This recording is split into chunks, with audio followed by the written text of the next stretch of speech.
नमस्कार दोस्तों, वो तारीख थी 3 अक्टूबर। आज तारीख है 21 अक्टूबर। 18 दिन गुजर गए। 18 दिन पहले यूपी के लखीमपुर में केंद्रीय गृह राज्य मंत्री अजय मिश्र टेनी के बेटे आशीष मिश्रा के काफिले से किसानों को कुचला गया था। कुचलने के वीडियो सबूत, कुचले गए लोग, बच गए लोग, वहां मौजूद लोग, जो उस कुचले जाने के बाद इस दुनिया में नहीं रहे, उनके परिजन रिश्तेदार, वो तमाम गवाह मौजूद हैं। लेकिन 18 दिन बाद जिस ढंग से जांच हो रही है, उस जांच को देखते हुए सुप्रीम कोर्ट को कहना पड़ा 20 अक्टूबर यानी कल कि जांच जिस ढंग से हो रही है उससे लगता है इरादतन देरी कर रही है यूपी सरकार। ये आज के अखबारों की हेडलाइन है। आप जांच से पीछे हट रहे हैं, ऐसा है तो अभी से हट जाएं। सुप्रीम कोर्ट को कहना पड़ा जांच धीमी है, इमेज बदले यूपी सरकार। और यह क्यों कहना पड़ा सुप्रीम कोर्ट को? क्योंकि सुप्रीम कोर्ट ने लखीमपुर कीरी कांड के बाद जब मामले ने तूल पकड़ा, दो याचिकाकर्ता ने सुप्रीम कोर्ट में याचिका डाली। सुप्रीम कोर्ट ने सुनवाई करते हुए सीधे सीधे यूपी सरकार को पूछा, पूरी घटना की स्टेटस रिपोर्ट मांगी, कितने लोगों की मौत हुई, कैसे घटना हुई, कितने लोगों के खिलाफ एफआईआर है, कितनी गिरफ्तारियां हुई, आप स्टेटस रिपोर्ट दें। यूपी सरकार ने स्टेटस रिपोर्ट सुप्रीम कोर्ट में सौंपी, लेकिन उसके बाद भी सुप्रीम कोर्ट ने कहा इस स्टेटस रिपोर्ट से हम संतुष्ट नहीं हैं और अगली तारीख मुकर्रर हुई 20 अक्टूबर यानी कल। सुप्रीम कोर्ट की फटकार के बाद केंद्रीय गृह राज्य मंत्री आशीष मिश्रा के बेटे की 12 घंटे की पूछताछ के बाद गिरफ्तारी तो हुई। गृह राज्य मंत्री अपनी कुर्सी पर आज भी काबिज है। बाप मंत्री है, बेटा गिरफ्तार हुआ। बेटे के वो तमाम दोस्त जो उन गाड़ियों में थे, सुप्रीम कोर्ट की चिंता यह है कि इस रफ्तार से, अगर इस तरीके से अगर यूपी सरकार जांच करती है तो यह तरीका संदिग्ध है। और यह साफ साफ कल सुप्रीम कोर्ट ने यूपी सरकार को फटकार लगाते हुए कही। क्यों कहना पड़ा ये? इसलिए क्योंकि जब गुंडा, गुर्गा, गुनहगार, अपराधी भाजपा से जुड़ा हो और उसका बाप केंद्रीय गृह राज्य मंत्री हो, जिसे बचाने की कोशिश में प्रधानमंत्री खुद लगे हो, अमित शाह का नंबर 2 है। लेकिन अमित शाह नहीं चाहते हैं कि गृह राज्य मंत्री की छुट्टी हो, वो भी तब जब गृह राज्य मंत्री के बेटे पर इतने संगीन आरोप है। अगर ये सब है तो पुलिस की क्या मजाल कि उस सख्ती से, उतनी तन्मयता से, उतनी ईमानदारी से काम करे जैसे बाकी मामलों में होता है। यूपी में क्या हुआ? आगरा में वाल्मीकि समाज के एक गरीब आदमी की, सफाई कर्मी की मौत हो गई। कहा गया उसने कुछ पैसे चुराए थे, पैसे की रिकवरी हुई और उसके बाद उसकी गिरफ्तारी हुई और मौत हो गई। वो मौत संदिग्ध है, उस पर 100 सवाल है। एक गरीब आदमी आरोपों के घेरे में होता है, तब पुलिस का रवैया देखिए।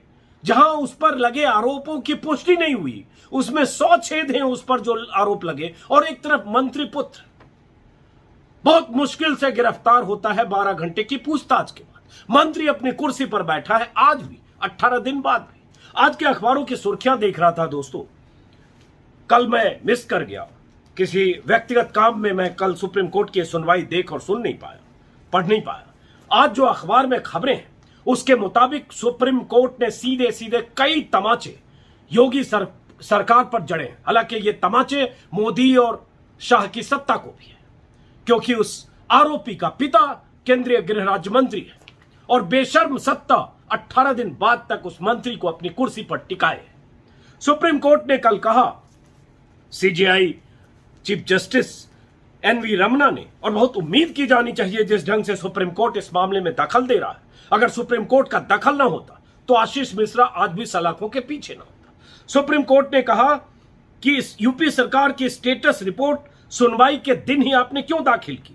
हम बीती रात रिपोर्ट के इंतजार में 1 बजे तक जागते रहे, लेकिन रिपोर्ट नहीं मिली।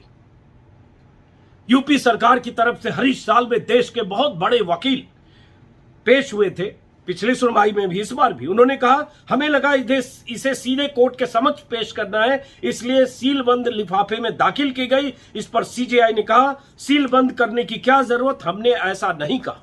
और साथ में फटकार यह लगी कि अगर पुलिस ने 44 में से 4 गवाहों के बयान अब तक लिए तो बाकी गवाहों के बयान क्यों नहीं लिए? 18 दिन आशीष मिश्रा के गिरफ्तारी के भी 14 या 13 दिन, और उसके बाद गवाहों के बयान 44 में से सिर्फ 4। यही सुप्रीम कोर्ट ने कल पूछा 3 जजों की पीठ ने, और अखबारों की सुर्खियां आप मेरे स्क्रीन पर देख पा रहे होंगे। अब जरा सुनिए क्या कहा सुप्रीम कोर्ट की तरफ से। जज ने कहा, पुलिस ने न्यायिक मजिस्ट्रेट के सामने 44 में से 4 गवाहों के ही बयान क्यों दर्ज किए? साल्वे ने कहा, प्रक्रिया जारी है। पहले यह चिंता थी कि पुलिस आरोपियों पर सख्ती नहीं कर रही है, अब वे सभी गिरफ्तार हैं, जेल में हैं। 2 FIR हुई, पहली किसानों पर चढ़ाने और दूसरी गाड़ी चढ़ाने के 3 आरोपियों की भीड़ द्वारा हत्या की। दूसरे मामले की जांच मुश्किल है क्योंकि इतनी भीड़ में किसने क्या किया तय करना मुश्किल है। यूपी सरकार की तरफ से पुलिस अब क्या कर रही है, कुछ तस्वीरें जारी की गई। जांच को उन आरोपियों तक सबसे पहले सख्ती से उन्हें उनके खिलाफ सबूत जुटाने की बजाय, सारे गवाहों से बयान लेने की बजाय 44 में से 4 से बयान लेकर सबूत ये तलाश रही है कि किसान कितने दोषी हैं और कैसे किसानों को दोषी साबित किया जाए। तो सुप्रीम कोर्ट ने क्या कहा हरीश साल्वे के इस बात पर कि 2 FIR दर्ज है, दूसरी FIR में बहुत पेचीदगियां है। सुप्रीम कोर्ट ने कहा, हम पहली FIR पर सवाल कर रहे हैं, इससे कुछ इसमें अब तक कितने आरोपी पकड़े गए, कितने न्यायिक और कितने पुलिस की हिरासत में हैं, जांच का स्टेटस क्या है। पुलिस अगर आरोपियों से सख्त पूछताछ ही नहीं करेगी तो जानकारी कैसे मिलेगी? साल्वे ने कहा, 10 आरोपी गिरफ्तार हुए हैं, इनमें से 4 पुलिस और बाकी न्यायिक हिरासत में। सुप्रीम कोर्ट ने कहा, 6 न्यायिक हिरासत में क्यों है? क्या पुलिस ने उनकी हिरासत मांगी या सीधे न्यायिक हिरासत में भेज दिया? वे पुलिस हिरासत में ही थे लेकिन पुलिस ने रिमांड नहीं मांगा, इसलिए न्यायिक हिरासत में भेजना पड़ा।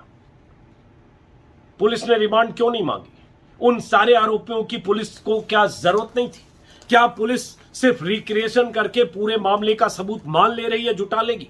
और पुलिस ने उस दिन का भी बयान याद कीजिए, 12 घंटे तक सघन पूछताछ के बाद जो DIG थे SIT के, उनका एक बयान था बाहर निकलकर कुछ सेकंड का, 25 सेकंड का, कि जांच में सहयोग नहीं कर रहा है, सही जवाब नहीं दे रहा, कोऑपरेट नहीं कर रहा है। तो क्या पुलिस इनसे सबूत जुटा पाएगी? ये सवाल है। और सुप्रीम कोर्ट की चिंता, उस चिंता में जो 3 जजों की पीठ ने जितने सवाल किए, वो सवाल इस ओर इशारा करते हैं, जैसे चीफ जस्टिस ने कहा, जब उनसे कहा गया, जब उन्होंने एतराज दर्ज किया कि अभी स्टेटस रिपोर्ट क्यों आई, कल रात भर हम इंतजार करते रहे, 1 बजे तक जागते रहे कि रिपोर्ट आएगी, मतलब 19 अक्टूबर की रात, क्योंकि 20 की सुबह सुनवाई थी। वो चाहते थे, CJI और जजेस चाहते थे कि जो स्टेटस रिपोर्ट है वो पढ़ ले पहले, लेकिन स्टेटस रिपोर्ट सुबह कोर्ट खुलने के बाद उन्हें मिली, उसी पर नाराजगी थी। तब उन्होंने कहा, जो हरीश साल्वे ने कहा कि ठीक है अगली तारीख तय कर लेते हैं, तो कोर्ट ने कहा कि नहीं, अभी स्टेटस रिपोर्ट देख लेते हैं और सुनवाई शुक्रवार तक नहीं टालेंगे, रिपोर्ट अभी पढ़ेंगे। आपने 44 गवाहों को परखने की बात कही है, क्या सभी के बयान दर्ज किए गए? फिर वही साल्वे कि अभी जांच और पूछताछ चल रही है। तो इस रवैये से, सरकार के इस रवैये से नाराज चीफ जस्टिस ने कहा, पूछा, अभी तक सबसे अच्छे गवाह कितने सामने आए? क्या उन सबके बयान मजिस्ट्रेट के सामने दर्ज किए गए? तो गरिमा प्रसाद, जो यूपी सरकार की एडवोकेट नुमाइंदगी कर रही थी सुप्रीम कोर्ट में, उन्होंने कहा, दशहरा की छुट्टियों की वजह से बयान दर्ज नहीं कराए जा सके हैं, सभी 4 गवाहों के ही बयान, माफ करें, अभी 4 गवाहों के ही बयान दर्ज किए गए। जस्टिस कोहली ने कहा, दशहरा की छुट्टियों के दौरान आपराधिक अदालतें बंद नहीं होती। फिर CJI ने फटकारते हुए कहा, 44 में से 4 गवाहों के ही बयान दर्ज किए, बाकी गवाहों के बयान दर्ज क्यों नहीं किए? CJI ने यह भी कहा, जांच और बयान 2 अलग अलग बातें हैं। धारा 164 के तहत, 164 के तहत मजिस्ट्रेट के सामने बयान होता है जो कोर्ट में मान्य होता है। 164 के तहत मजिस्ट्रेट के समक्ष बयान सबूत जुटाने से ज्यादा महत्वपूर्ण है, ये CJI ने कहा। आपने बयान क्यों नहीं कराए गवाहों के? और ये बयान इसलिए नहीं होते, आप जानते हैं, क्योंकि पुलिस के सामने कुछ बयान हुआ जिसकी कोई मान्यता नहीं है, कोर्ट में, अदालत में गवाह मुकर भी सकता है, और उसके बाद जो 164 में बयान होता है वो पक्के तौर पर दर्ज होता है क्योंकि मजिस्ट्रेट के सामने होता है। तो ये बहुत बड़ा सवाल है कि 2 सप्ताह से ज्यादा हो गया आशीष की गिरफ्तारी के भी, और अभी तक बयान ही दर्ज नहीं हुए। ऐसा कौन सा काम पुलिस कर रही है? दशहरे के छुट्टी में बयान दर्ज नहीं हुआ। उस दिन कहा गया 164 के बयान के लिए, आशीष के बयान के लिए मजिस्ट्रेट भी आ गए थे। तो सवाल यह उठता है कि पुलिस की यह लापरवाही क्यों हो रही है, किसके इशारे पर हो रही है, किसको बचाने की कोशिश हो रही है? और यह सवाल लगातार उठ रहा है। अब यह सुप्रीम कोर्ट ने उठाया और सुप्रीम कोर्ट ने तीसरी बार उठाया, पहले भी 2 बार। और सुप्रीम कोर्ट के तेवर का ही नतीजा था कि आशीष मिश्रा की गिरफ्तारी हुई, वरना वो बेलगाम घूम रहा होता। इसी में सुप्रीम कोर्ट ने कहा, जस्टिस कोहली ने, 3 जजों की पीठ है, chief justice NV Ramana, justice Suryakant और जस्टिस हिमा कोहली। जस्टिस हिमा कोहली ने कहा, लगता है लखीमपुर हिंसा की जांच को लेकर यूपी पुलिस अभी पीछे हट रही है। आप पैर खींचना चाहते हैं तो अभी से पैर खींच लें। अब सुन लीजिए गौर से, लगता है यूपी पुलिस लखीमपुर खीरी हिंसा की जांच को लेकर पीछे हट रही है। आप अगर पैर खींचना चाहते हैं तो अभी से पैर पीछे खींच लें। तो गरिमा प्रसाद जो एडवोकेट हैं, उन्होंने कहा ऐसी बात नहीं है। तो फिर जस्टिस हिमा कोहली ने कहा, आप इस धारणा को दूर कीजिए। जांच और गवाहों के बयान दर्ज करने में ढील क्यों है? सबसे कमजोर गवाहों को धमकाया जा सकता है, और यह धमकाने की रवायत देश भर में जो बाहुबली, गुंडे, गुर्गे, माफिया होते हैं वो करते हैं। ये सिलसिला पुराना है।